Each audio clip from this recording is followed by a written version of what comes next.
하나님 말씀 로마서 11장입니다. 로마서 11장 1절 말씀부터 말씀을 보겠습니다.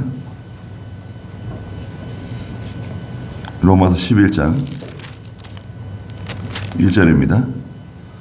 그러면 내가 묻겠다. 하나님께서 자신의 백성을 버리셨느냐?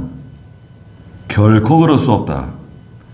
나도 이스라엘 사람이며 아브라함의 씨에서 난 자이고 베냐민 지파 사람이다. 하나님께서 미리 아신 자신의 백성을 버리지 않으셨다. 너희는 성경이 엘리야에 대해 말한 것을 알지 못하느냐?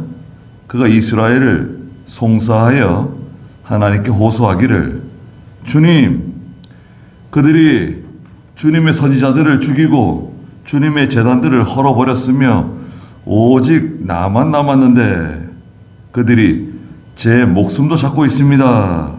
라고 하였으나 거기까지만 보겠습니다. 여러분 가지고 계시는 그 대소지 보시면 로마서 11장 제목은 이스라엘입니다. 이스라엘. 또 다른 제목을 붙이자면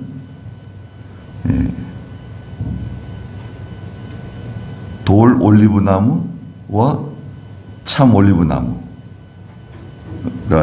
되겠습니다. 먼저 첫째는 이스라엘을 버리지 않으신다. 1절부터 6절 말씀에 말씀하셨고요. 두 번째는 이스라엘이 불순종함으로 구원이 이방인에게로 나가게 되었다. 7절에서 12절. 세 번째는 이방에 구원받은 신자는 이스라엘을 향하여 자랑할 수 없다. 13절에서 24절. 네 번째는 이방인의 수가 차게 되면 이스라엘이 구원을 얻게 될 것이다. 25절 32절.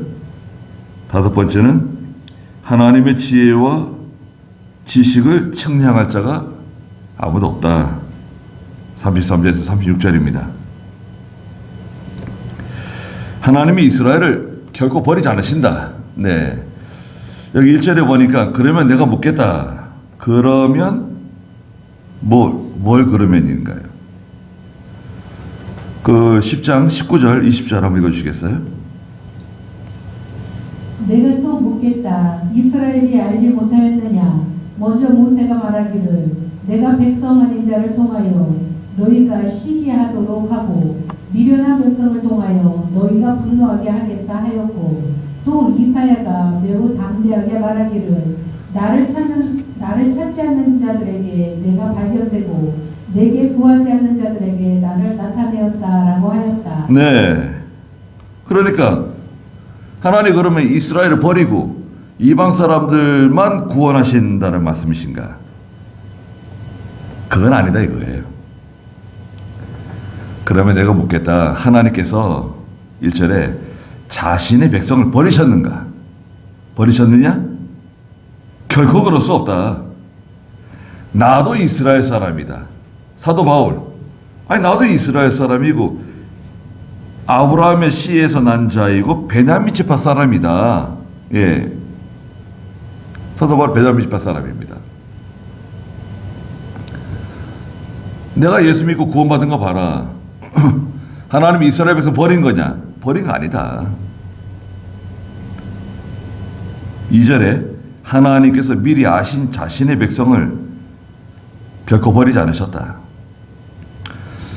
버리지 않으신다는 거예요. 이스라엘 백성들 왜 버리겠습니까? 아브라함의 후손이고 이삭, 야곱을 통해서 하나님이 복 주시고 성경 역사가 이스라엘 백성들을 통해서 이루어진 거 아닙니까? 심지어는 아모스 3장 2절에서는요. 하나님께서 내가 너희만 알았다는 거예요. 내가 너희만 알았어. 그렇게 말씀하셨어요. 아모스 3장 2절 한번 읽어보시겠어요? 땅의 모든 족속 가운데 나는 오직 너희만 알았다. 그러므로 너희 모두 죄악으로 인하여 네. 땅의 모든 족속들, 뭐 민족들, 나라들 많이 있는데 나는 오직 너희만 알았다는 거예요. 이스라엘 백성들, 아브라함의 후손들. 그러므로 너희 모든 죄악으로 인하여 내가 너희를 벌할 것이다. 그러나 내가 너희만 알았다. 알았다는 이 말은 너희만 사랑한다는 거예요. 하나님이 알았다고 말씀하시는 것은 사랑한다는 뜻이에요. 나는 너를 알고 있다. 사랑하신다는 거예요. 그러나 사랑하시는 백성이라도 불순종하고 죄를 짓게 되면, 교만하게 나가면 하나님 심판하신다는 거예요. 징계하신다는 거예요.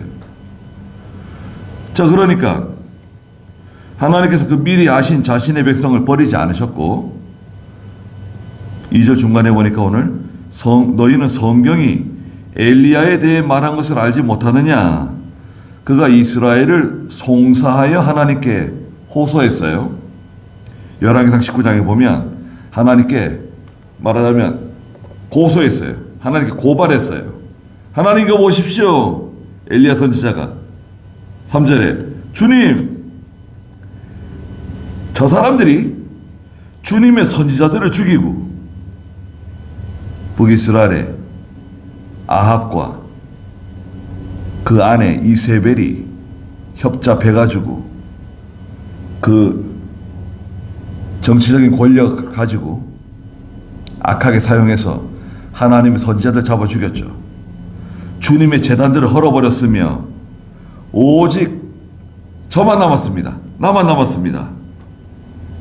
그리고 이제는 그들이 제 목숨도 잡고 있습니다. 하나님께 호소했어요. 하나님 고발했어요. 엘리야 선지자가. 그런데 4절에 하나님께서 엘리야에게 뭐라고 말씀하셨냐? 열왕기상 19장 18절에 말씀하신 건데요. 너만 남아있는 거 아니다. 내가 나를 위하여 바알에게 무릎을 꿇지 않은 사람 7,000명을 남겨두었다 라고 말씀하셨다는 거예요. 예? 그랬죠. 열왕기상 19장 볼까요? 열왕기상 19장 10절 한번 읽어보시겠어요? 그가 대답하기를 저는 여호와 만군의 하나님을 위해 참으로 열심히 있었습니다. 이스라엘 자손들이 주님의 언약을 저버리고 주님의 제단들을 허물고 주님의 선지자들을 칼로 죽였습니다. 오직 저만 홀로 남았는데 그들의 제 목숨도 빼앗으려 찾고 있습니다. 라고 하므로 네. 또 14절도 읽어보세요. 그가 대답하기를 저는 여호와 만군의 하나님을 위해 참으로 열심히 있었습니다. 이스라엘 자손들이 주님의 언약을 저버리고 주님의 제단들을 허물고 주님의 선지자들을 칼로 죽였습니다. 오직 저만 홀로 남았는데 그들의 제 목숨도 빼앗으려 찾고 있습니다 하니. 네, 아무도 없다는 거예요. 엘리야가 보니까 남은 사람 아무도 없습니다. 저만 남았습니다. 저도 죽이려고 찾아다니고 있습니다. 그랬는데 하나님께서 18절 그러나 내가 7,000명을 이스라엘에 남겨놓을 것인데 이들은 모두 바알에게 자기 무릎을 꿇지도 않고 그에게 입을 맞추지도 않은 사람들이다. 아니다. 야 엘리야야, 그거 아니야. 너만 남은 거 아니다. 왜 너만 남았다고 생각하느냐? 바알에게 무릎을 꿇지 않은 사람 내가 7,000명을 남겨두었다. 너 혼자 남아있는 게 아니야. 너 혼자 고난당하는 게 아니야. 왜 너 혼자 남았다 그러냐? 내가 7,000명 남겨두었다는 거예요. 시험이 오고 이제 환란이 오잖아요.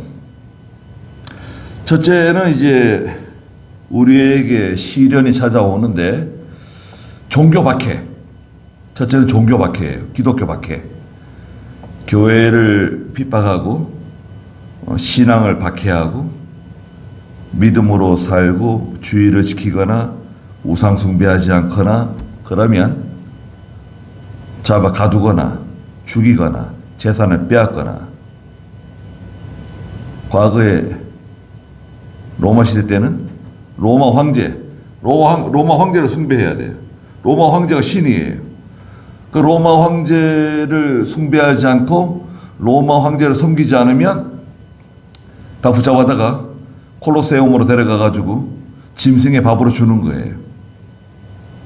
거기에는 임신한 여자도 있고 어린아이들도 있었습니다. 그들에게 기회를 줬어요. 야, 지금이라도 예수 그리스도를 부인하면 살려준다. 근데 그 어린아이들도요, 부인하지 않았어요. 그 맹수의 밥이 되었습니다. 로마 시대. 그래서 많은 성도들이 지하로, 땅속으로 들어갔죠. 카타콤이라는 카타콤. 지하의 도시. 지금도 있죠. 카타콤. 첫째는 종교박해. 그 다음에는 이제 교회에 들어오는 신신학과 신비주의. 오전에 말씀드렸던 것처럼 신신학은 성경에서 뭘 빼는 거예요. 인간의 이성과 과학적인 객관적인 지식과 경험에 비춰서 믿어지지 않고 자기가 맞지 않다고 생각하면 성경에서 제하고 믿는 거. 신신학. 신비주의는 뭘 더하는 거. 인간의 감정, 경험, 환상, 꿈, 음성 뭐 이런 거 자꾸 더해가지고 덕지덕지 붙인 거. 신비주의. 그 다음에 세 번째는 세속적 열린 예배. 세속적인 열린 예배가 들어와요, 교회에. 강백상 이런 거 없애고, 이건 너무 권위적이다. 저 보세요. 이 강백상, 이거 쪼개가지고 불살르려고 그런 건데, 이거 건져낸 거거든요. 이거 장학교회 이백여 목사님이 사용하던 겁니다. 야, 이거 가져오는데 애먹었어요.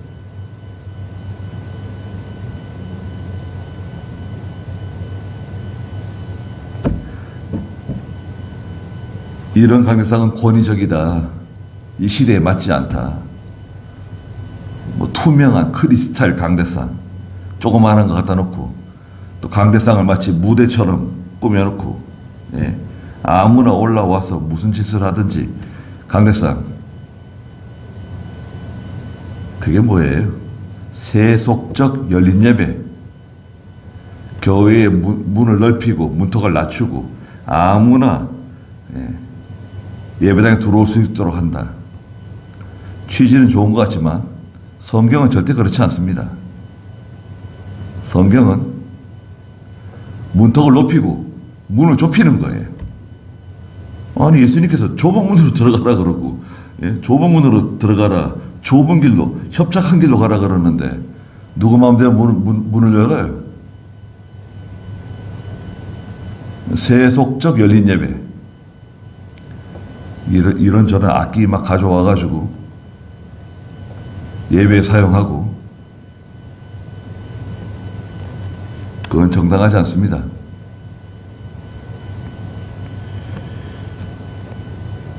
그 다음에 이제 마지막 네 번째는 영적 기근과 기갈이 찾아와요.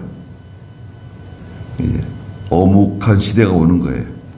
성도들이, 특히 믿음 있는 성도들이 그 양식에 대한 갈급함, 영적 기근과 기갈을 만나게 된다. 이게 고난이죠. 이제 고난이 오면 여러 가지 이제 태도가 나와요. 첫째는 전투적인 신앙이 나와요. 전투적인 신앙. 엘리야와 같이 맞서 싸우는 신앙이에요. 엘리야는 전투적인 신앙입니다. 하나님 말씀 그대로 전하고 진리를 전하고 죄를 책망하고 전투적인 신앙을 가진 성도들이 등장해요. 맞서 싸워 나가는 거예요. 절대 양보하지 않고. 생명 있는 신앙이죠. 두 번째는 순교하는 성도들이 생겨요. 순교하는 성도들. 여러 이제 많은 성도들이 순교를 당하고 하나님 앞에 자기 생명을 내놓는 그런 참 귀한 성도들이 고난 가운데 등장합니다. 세 번째는 그 세력에 굴복하는 사람들 있어요. 굴복하고 타협하고 양보하는 성도들이 있어요.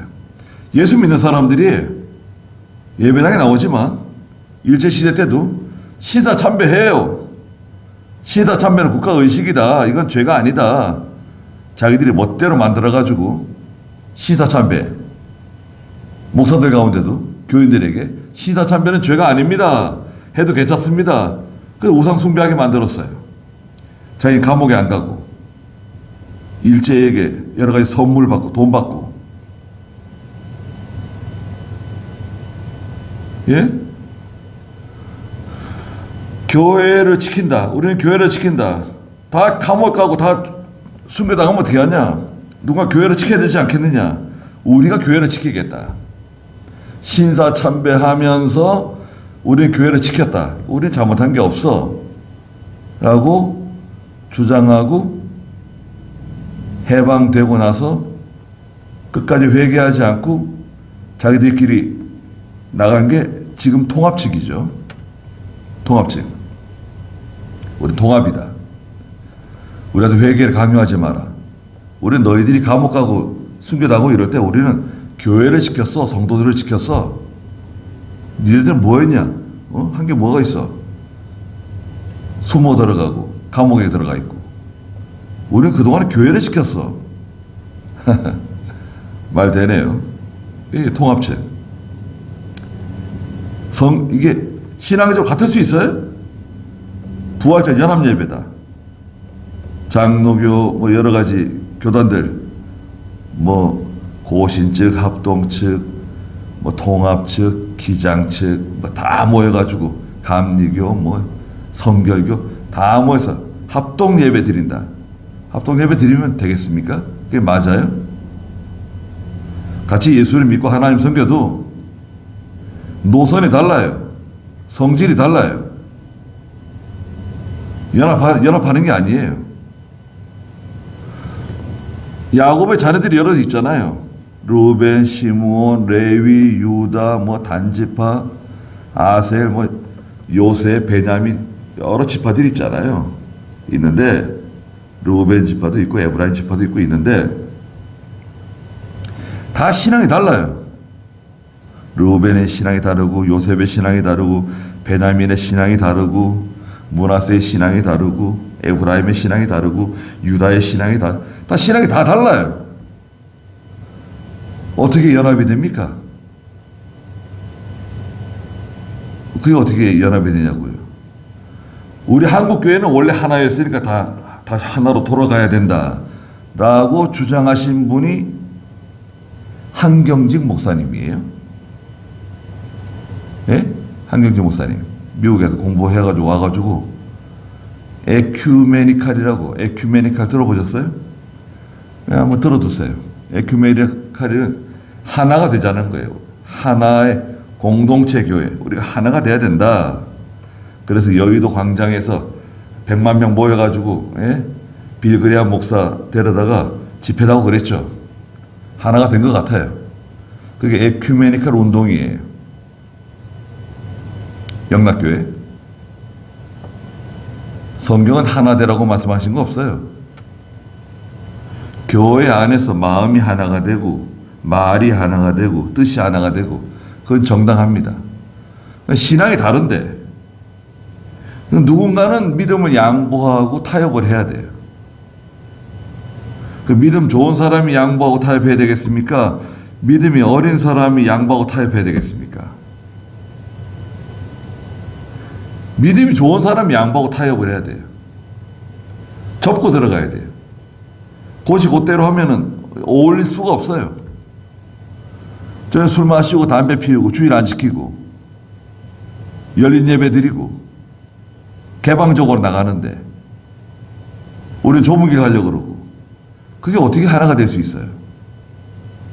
서로 절대 맞지가 않아요. 싸울 바에는 갈라서는 게 좋아요. 못하러 싸워요. 싸울 바에는 갈라서는 거예요. 그래 교단이 나눠지는 거예요. 교단이 나눠지는 거 정당한 거예요. 거기에 대해서 사람들은 예수님 당시에도 그랬어요. 분리주의자. 너희들은 분리주의자다. 는 별명을 붙였어요. 우리는 분리주의자 아니에요. 우리가 왜 분리주의자예요? 우리는 하나님 말씀대로 하나님 섬기자는 주의지, 성경 말씀대로 하나님 섬기자는 주의지, 분리주의자가 아니에요. 맞지 않으면 분리하는 거지. 맞지 않으면 나오는 거지. 분리하기 위해서 우리가 존재하는 게 아닙니다. 그 다음에 네 번째는 숨는 사람이 있어요. 숨어요. 예. 열왕기상 19장 18절에서도 다 숨어 있는 거예요. 엘리야 혼자 있는 것 같지만 나머지 7,000명의 믿음 있는 하나님의 종들과 성도들은 다 굴과 토굴과 산에 다 숨어 있는 거예요. 아합과 이세벨의 그 폭압적인 그 우상 섬기는 사람들, 그 사람들을 피해서 숨은 거예요. 숨을 수도 있죠. 숨는 것에 대해서 하나님이 책망하고 그러지 않으셨어요. 물론 당당하게 나가면서 엘리야처럼 당당하게 나가서 전투적인 신앙으로 나가는 사람도 있고 순교 나가는 사람도 있지만 또 숨는 사람도 많아요. 숨어 들어가는 사람.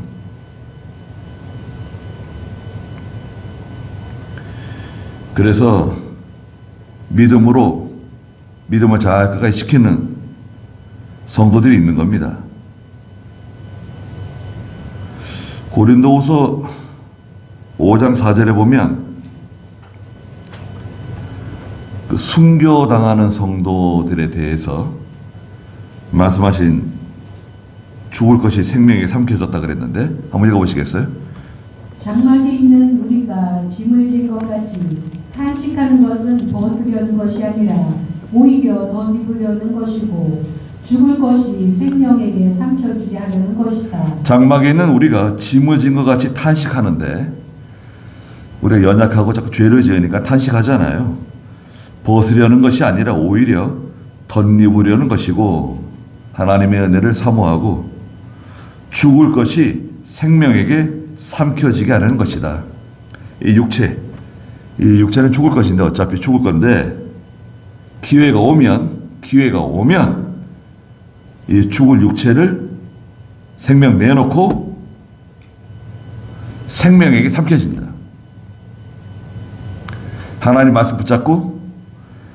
말씀 붙잡고 내 목숨 내놓는 거예요. 그게 순교입니다. 순교는 예배당 가다 교통사고 나서 죽으면 순교다. 아니죠. 기도하러 갔는데 심장마비로 죽었다. 그게 왜 순교입니까? 순교라고 하는 것은 절체절명의 순간에 자기 목숨은 내놓고 하나님 말씀 붙잡는 것. 이게 순교입니다. 목숨과 생명을 하나님 말씀과 내 목숨을 바꾸는 것. 그게 진정한 순교입니다. 자, 남은 자가 7,000명이다. 엘리야에게 알려주셨어요. 6절에 만일 5절에 이와 같이 지금도 은혜의 선택을 따라 남은 자가 있다. 저 유다 백성들, 유대인들, 저 이스라엘 사람들이 다 하나님께 구원받지 못하고 하나님께 버림받은 것 같지만 그렇지 않다는 거죠. 지금도 은혜의 선택을 따라 남은 자들이 많이 있다. 네. 아담 하와 때부터 보세요. 뭐 아브라함 때라고 할 수 있죠. 아브라함 때부터 예수님이 오실 때까지는 이 이스라엘 백성들에게, 유대인들에게 문이 열렸어요. 구원의 문이 열렸어요. 활짝 열렸어요. 그 이스라엘 백성들이 하나님이 구원하시고 그들을 인도하시고 가나안 땅 주시고 성경에 다 이스라엘 백성들만 나와요. 그런데 예수님 이후에는 이 이스라엘 백성과 유대인들에게는 거의 구원의 문이 닫힌 것처럼 보이고 오히려 반대로 이 이방 사람들에게 문이 열렸어요. 문이 활짝 열렸어요. 이방 사람들에게 복음이 증거되고 예수 믿고 구원받는 성도들이 전 세계적으로 다 일어나고 지금 전 세계적으로 예수 믿는 사람이 얼마나 많습니까? 지금은 저 이스라엘이 말하자면 짜부라든 것 같아요. 배척받은 것 같아요. 뭐 존재감이 없어요. 그러나 이방 사람들이 그 수가 차게 되면 하나님의 택한 백성들이 거의 다 구원받는 자리로 나오게 되면 다시 이스라엘 백성들에게 구원의 문이 열린다는 거예요. 그 말씀을 하시는 거예요, 지금. 6절에 만일 은혜로 된 것이면 행위로 말미암은 것이 아니니, 이건 하나님의 은혜로 된 거죠. 이방 사람들이 예수 믿고 하나님 백성 되는 거, 오늘 우리가 예수 믿고 하나님 백성 되는 거, 에베소 2장 7절과 8절에 있는 것처럼 사람에게서 난 것이 아니라 하나님의 은혜라 그랬죠. 그렇지 않으면 은혜는 은혜 되지 못한다. 자랑할 게 없어요. 우리는 자랑할 게 없습니다. 하나님께 거저받은 거니까 우리는 거저받은 거에 자랑할 게 없습니다. 항상 하나님께 우리의 부족을 고하고 항상 하나님께 겸손히 구원의 은혜에 감사 감격하며 나가는 저희가 되어야 됩니다. 7절에는 여러분 대소지에 보면 이스라엘이 불순종함으로 구원이 이방인에게로 나갔다는 거죠. 7절 그러면 무엇이냐? 이스라엘은 그들이 찾던 것을 얻지 못하였지만 오직 택하심을 입은 자는 얻었고 그 남은 자들은 완악해졌다.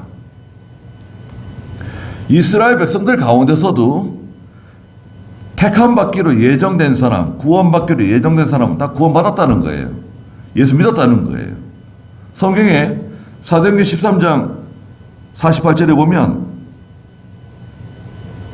택한 사람은 다 구원 받았다는 거예요. 유대인들도 이스라엘 백성들도 다 버림받은 게 아니에요. 사도행전 13장 48절 이방인들이 듣고 기뻐하여 주님의 말씀을 찬양하였고 영생을 얻도록 작정된 자들은 다 믿었다. 자, 영생을 얻도록 작정된 사람은 다 믿는 거예요. 작정된 사람이 있잖아요. 다 믿습니다. 그 나머지는 완악해졌어요. 끝까지 그리스도를 영접하지 않는 거죠. 8절에 기록된 것과 같으니 신명기 29장 4절에 하나님께서 오늘까지 그들에게 혼미한 영과 보지 못하는 눈과 듣지 못하는 귀를 주셨다. 혼미한 영은 뭐예요? 깨닫지 못하는 거예요. 보지 못하는 눈, 하나님이 하시는 일을 발견하지 못하는 사람. 아무리 보여줘도 보이지가 않아요. 듣지 못하는 귀. 하나님 말씀 아무리 들려줘도 깨닫지를 못해요. 예배당에 10년, 20년, 30년 다녀도 깨닫지 못하는 건 어쩔 수 없어요. 깨닫지 못하면 어떻게 되느냐? 여러분, 깨닫지 못하면 진정한 순종을 못해요.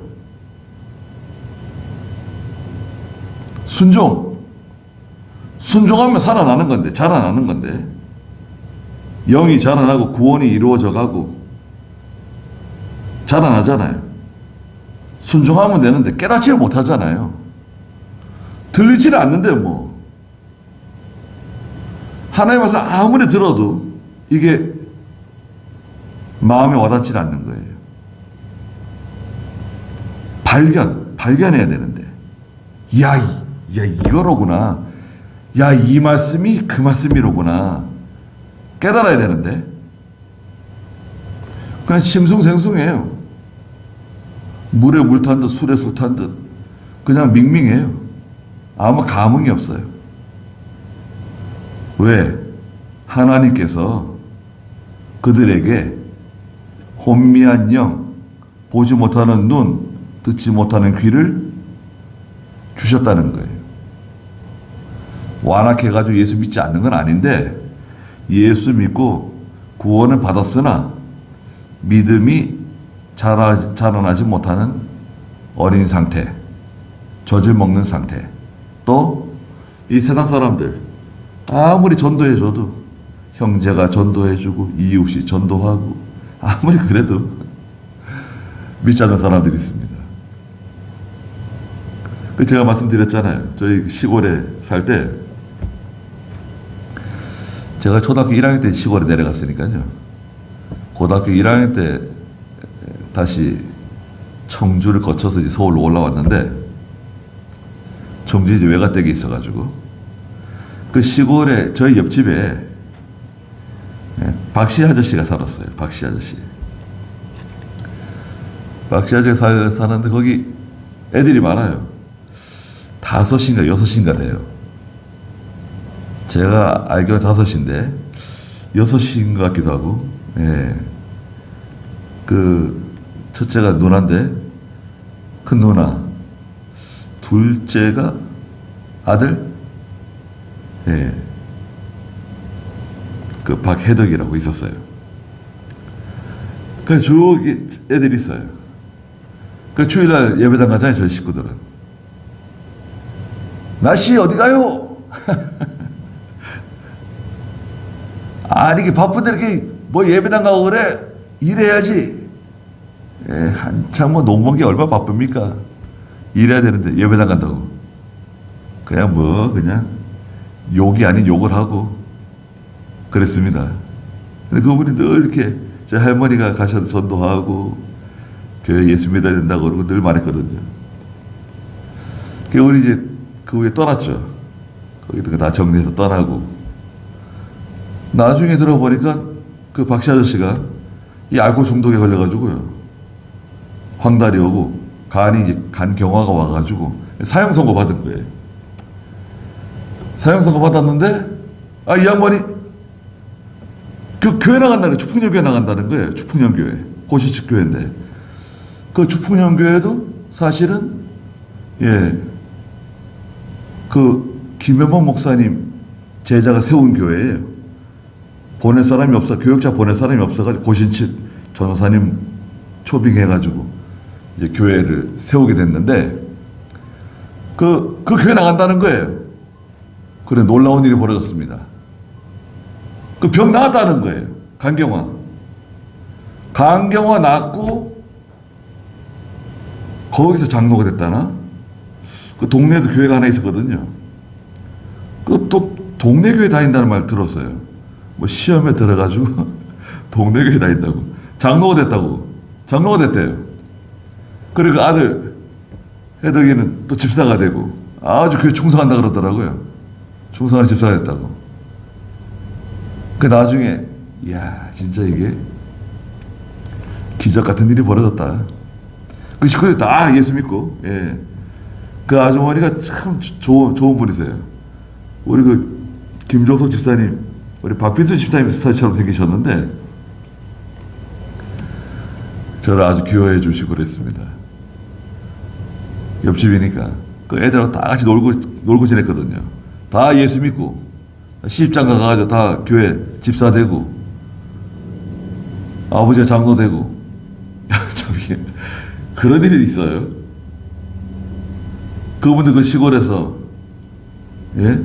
전혀 빚도 없이 그 흑암 가운데 살다가 그 뭐 희망이 있어요? 농사나 짓고. 그런데 우리 비록 떠났지만 나중에 그분들이 그 나시 말대로 교회 한번 나가봐야 되겠다. 교회 나갈 생각이 생긴 거죠. 죽게 생겼는데 뭐 교회 한번 나가보자. 믿자야 본전이다. 교회 나가서 은혜 받고 병 고침 받고 교회 장로도까지 되고. 이야 이게 그런 일이 있어요. 그러니까 이 사람이 언제 예수 믿을지 몰라요. 이분이 언제 예수 믿을지 모르고 언제 예배당 나갈지 모릅니다. 그 절하는 거예요. 교회 나가세요. 예수 믿으세요. 꼭 교회 나가시라고. 예. 가까운 교회 나가시라고. 꼭 장로교 나가시라 그러고 또 좋은 교회 나가세요. 예. 저는 꼭 좋은 교회 나가라 그럽니다. 아니, 좋은 교회지 나쁜 교회지 어떻게 하냐고. 나가서 말씀을 들어보시면 안다고. 예. 말씀을 들어보시면 이 교회는 좋은 교회 같다. 이 교회는 좀 이상한 교회 같다. 알 수 있다고. 예. 좋은 교회를 찾아가서 가시라고. 꼭 장로교 가시고. 네. 네, 그렇게 전도합니다. 그래서 그 사람이 예수 믿으면 말이죠. 온 우주보다 귀한 생명이 예배당에 들어오는 거 아니에요? 하나님 백성 되는 거 아닙니까? 그 사람이 우리 가족이든지 자녀든지 내 친구든지 이웃이든지 그래서 가까운 사람들을 전도하는 거죠. 가까운 사람들. 멀리 가서 이방 사람 전도하지 못해도 찬송가에도 있잖아요. 예. 가까운 형제, 이웃, 사촌, 친구들 전도해가지고 교회 나가자 그러고 유튜브도 보라 그러고 야 유튜브 한번 봐봐 유튜브도 보내주고 카톡으로. 네. 좋잖아요.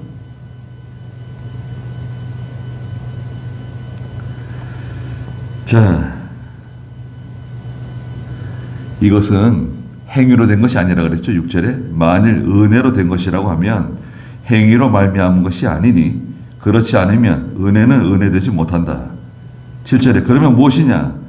이스라엘은 거기 했죠.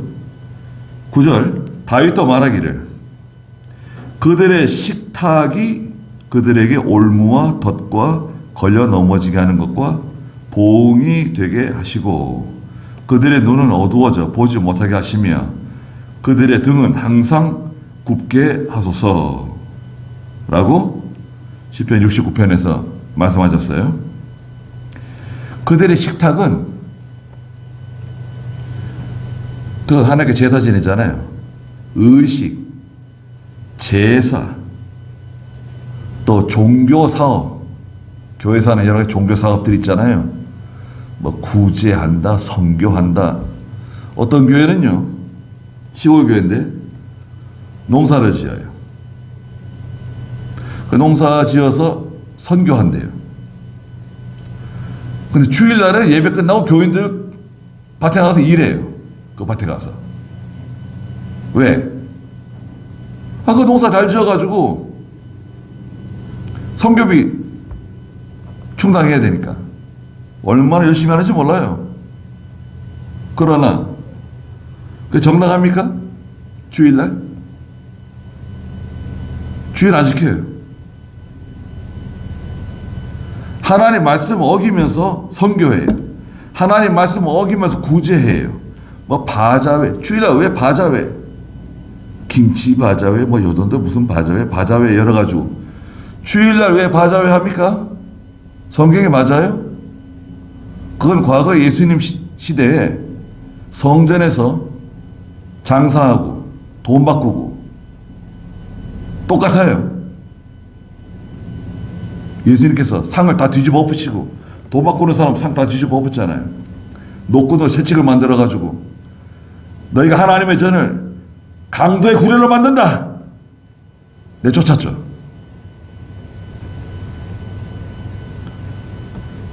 거기서 해먹는 사람이 다 있는 거예요. 바자회 하면서 또 거기서 해먹는 사람, 그게 다 순수하게 선교비로 가고 순수하게 구제연보로 가고 그럴 수도 있지만 중간에 다 해먹는 사람이 있는 거예요. 이익이 있는 거예요. 그걸 왜 예배당에서 하냐고요? 왜 주일날 하냐고요? 그거를. 그러니까 이 한국 교회가 혼미해져 가지고요. 분별력 없이 오래된 거죠. 벌써 이게. 또 그들에게 올무와 덫과 걸려 넘어지게 하는 것이 되었다. 종교 제도, 의식, 또 여러 가지 표적을 구하고 지혜를 구하고 고린도전서 1장 22절 23절에 보면 유대인들은 표적을 구하고 헬라인들은 지혜를 구하고, 아니 하나님 말씀 따라가면 되는데 무슨 표적을 자꾸 구하고 무슨 지혜를 자꾸 얻겠다고 그러고. 그냥 한번 읽어보시겠어요? 고린도서 1장 22절 23절. 유대인은 표적을 구하고 헬라인은 지혜를 찾지만 우리는 십자가에 못 박히신 그리스도를 전하니 유대인에게는 걸려 넘어지게 하는 것이 되고 이방인에게는 어리석은 것이 된다. 예수 믿으면 그거 맞습니다. 예수 믿으면 죄 용서함 맞습니다. 이게 유대인들에게는 걸려 넘어지게 하는 돌뿌리가 되고요, 이방인들에게는 어리석어 보여요. 예수 믿으면 구원받는다? 천국 간다? 그거 참 이해하기 힘드네. 거저 주신다? 구원을 거저 주신다? 공짜다? 그건 더 이해가 안 되네. 허망한 소리도 들려요. 그래서 10절에 있는 것처럼 그들의 눈은 다 어두워졌고 보지 못하고 분별하지 못해요. 그들의 등은 항상 굽게 하소서. 왜 등이 항상 굽어 있느냐? 매를 많이 맞아가지고요. 하나님께 징계를 많이 맞아가지고요, 등이 이렇게 굽어 있는 거예요. 그냥 몽둥이로 계속 하나님 때리시니까, 징계하시니까. 우상 섬긴다고 징계하셔요. 하나님 말씀대로 하지 않고 징계가 내려오잖아요. 징계가 내려오니까 등이 꾸부정해지는 거예요. 장애가 생긴 거죠. 그러므로 11절에 내가 묻겠다. 그들이 완전히 쓰러져 버릴 만큼 걸려 넘어졌느냐? 완전히 끝장난 거냐? 유다 백성들, 저 유대인들, 이스라엘 백성들을 완전히 하나님께 버림받은 거냐? 끝장난 거냐? 결코 그럴 수 없다. 절대 그렇지 않다. 오히려 그들의 넘어짐으로 말미암아 구원이 이방인들에게 문이 열렸다. 이스라엘 백성들은 넘어졌는데 반대로 구원이 이방인들에게 문이 열렸어요. 이스라엘이 시기를 하도록 하려는 것이다. 이스라엘이 시기에 부러워하는 거죠. 이방인들이 하나님을 섬기고 하나님의 이름을 부르고 찬송 부르고 기도하고 하나님께 복을 받아요. 예. 부분적으로 살아있는 거에 다 끝장난 게 아닙니다. 12절에 그들의 넘어짐이 이스라엘 백성들, 유다 백성들이 넘어졌는데 세상의 부요함이 되고, 그 이스라엘 백성들이 예수님 십자가에 못 박아 죽이고 선지자들을 잡아 죽이고 하나님의 말씀 불순종하고 그렇게 거역하며 나갔잖아요. 복음을 받아들이지 않잖아요. 지금도 이스라엘 백성들은 오실 메시아를 기다리고 있어요. 저 이스라엘 백성들 있잖아요. 예수님 메시아가 오신 지가 2000년이 지났는데 지금도 메시아가 오실 줄 알고 기다리고 있어요. 예수는 메시아가 아니다 이러는 거죠. 그런데 지금 이스라엘 백성들과 이스라엘 사람들 가운데 많은 사람들이 기독교로 개종하고 있어요. 유대교에서 기독교로 개종하는 사람들이 많아요. 그래서 이스라엘 안에도 교회가 있어요. 여러분, 이스라엘 안에도 교회가 많습니다. 교회가 있는데 이스라엘 사람들이 막 돌 던져요. 유리창도 깨고, 이단이라고 돌 던지고, 애들이 돌 던지고 욕하고 그래요. 그러니까 참 거기서 믿음 지키는 게 쉽지 않아요. 근데 많은 이스라엘 사람들이 예수 믿고 교회로 들어오는 거예요, 지금. 그러면 뭐예요, 이거? 예수님 재림하실 때가 되면 무화과 나무 가지가 연해지고 싹이 나는 거 아니에요? 꽃이 피는 거 아니에요? 이스라엘 백성들이 그리스도를 영접하고 돌아오는 거예요. 그들이 넘어졌는데 그들이 넘어짐으로 이방 사람들은 부요해졌어요. 그들의 실패가 이방인의 부요함이 되었다면, 자, 그들의 충만함은 얼마나 더 큰 부요함을 가져오겠느냐. 그 이스라엘 백성들, 유대인들이 저렇게 실패하고 넘어져가지고 이방인이 잘 됐다. 그런데 그 이스라엘 백성들이 다시 회복되고 그리스도를 영접하고 교회가 세워지고 복음이 충만해지고 다 예수 그리스도를 영접하고 다 부흥하게 되면, 말하자면 그러면 이방 교회는 얼마나 더 부흥되겠느냐. 지금 저 넘어지고 실패했는데도 지금 이방의 복음이 잘 증거되고 구원운동이 성장했는데 이스라엘이 돌아와가지고 그리스도 영접하고 교회가 세워지고 진리가 성장하게 되면 얼마나 이방인들은 더 복을 받겠는가 말씀하시는 거예요. 13절에 내가 이방인인 너희에게 말한다. 사도 바울이 로마에 있는 교회와 성도들에게 말하는 거예요. 너희에게 말하는데 내가 이방인의 사도이므로 내 직분을 영광스럽게 여긴다. 유대인을 위한 사도가 있고 또 이방인을 위한 사도가 있는데 이방인을 위한 사도는 사도 바울이 유일해요. 12사도 가운데 이방인을 위한 사도는 사도 바울이 거의 유일합니다. 내 직분을 영광스럽게 여긴다. 14절에 이는 내가 어떻게 해서든지 나의 동족이 시기하도록 하여 그들 중에서 다만 얼마라도 구원하고자 하는 것이다. 목표는 두 가지입니다. 사도 바울의 목표는 첫째, 이방인 구원이에요. 이방 가운데 하나님의 백성들 구원해내는 일, 이방의 사도. 두 번째는 내 동족인 이스라엘 백성들 가운데 하나님의 택한 백성들 구원해내는 일. 이 목표가 두 가지다. 간절한 소망이다. 15절에 그들을 버리시는 것이 세상의 화목이 되었다면 하나님께서 이스라엘 백성들, 유다 백성들을 버리셔가지고 이방 사람 구원해 내셨잖아요. 화목시켰어요. 그들을 받아들이시는 것은 죽은 자들 가운데서 살아나는 것이 아니고 무엇이겠느냐? 죽은 자들 가운데서 살아나는 것. 이스라엘 백성들이 하나님께로부터 떨어져 나갔잖아요. 포도나무 줄기에서 가지가 떨어져 나간 것처럼 이스라엘 백성들이 잘려 나갔어요. 하나님 잘라내셨어요. 예수를 십자가에 못 박아 죽이고 그 사두개인들, 바리새인들, 종교 지도자들 언제나 예수님 어서 오시옵소서, 호산나 다윗의 자손이 어서 오시옵소서, 예루살렘에서 예수님 환영하던 사람들이 돌변해가지고 십자가에 못 박으라고 소리 질렀죠.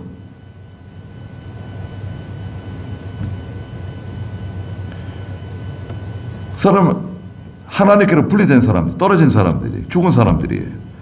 죽은 자들 가운데서 살아나는 것이 아니고 무엇이겠는가? 예수 믿고 돌아오면 죽은 자가 살아나는 것과 같다. 돌아오는 것과 같다. 마치 에스겔서에 있는 것처럼 죽은 뼈다귀 골짜기에서 그 뼈다귀들이 생기를 받아서 살아나는 것처럼 살아나는 거예요. 살아나는 역사. 우리도 이 동네 안에 교회가 있잖아요. 이 동네가 한 사람 한 사람 예배당에 나오고 구원받는 사람이 생기고 그러면 얼마나 좋겠습니까? 여기 하나님께서 교회를 세우신 목적이 있겠죠? 우리 교회가 그래도 50년 된 교회인데 하나님이 여기다 교회를 세우신 목적이 있는 겁니다.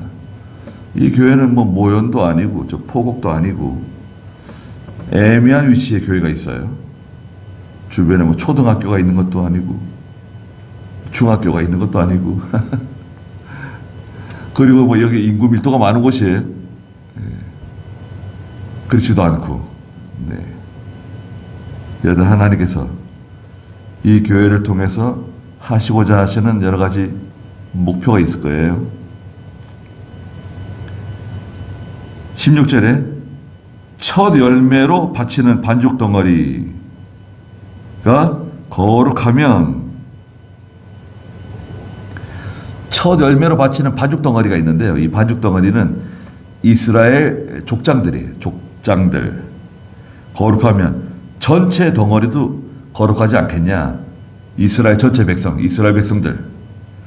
족장들이 거룩하다고 하면 백성들도 거룩하고, 그리고 뿌리가 거룩하면, 뿌리도 족장들이에요.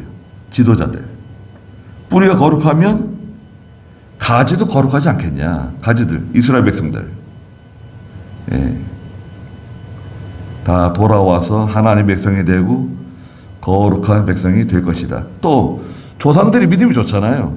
이스라엘 백성들 보세요. 아브라함 믿음 좋잖아요. 이삭 믿음 좋잖아요. 야곱 믿음 좋잖아요. 수많은 선지자들, 이사야 선지자도 있고 미가 선지자, 호세아 선지자, 다 그 이스라엘 사람들 아닙니까?